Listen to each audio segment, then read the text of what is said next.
Hi guys, I'm Paris and welcome to another episode of icraft. Today I'll be showing you 3 unique / very random ideas on how to cover your books for school.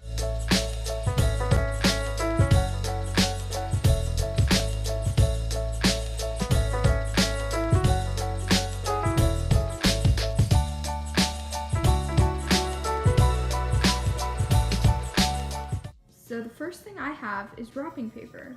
The first thing you want to do is cut out a piece of wrapping paper to where it's the size of the book you need to wrap. Then you want to make sure you tape the edges down to the book and make sure it's secure.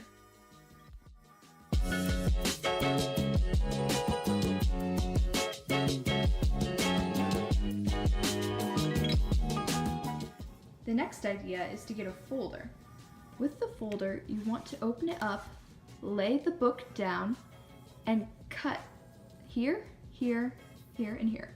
This will be the spine, so I guess it's best if you don't use a folder with the prongs.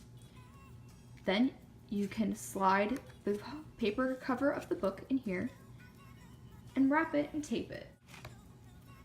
The third way is to do it with a gift bag. So what you want to do is open the bag and cut along the line. Once you have done that, you are able to do the same thing as the folder by opening it up and taping the edges. Alright, these are some random ways on how to cover books. Thank you for watching and make sure you like and subscribe.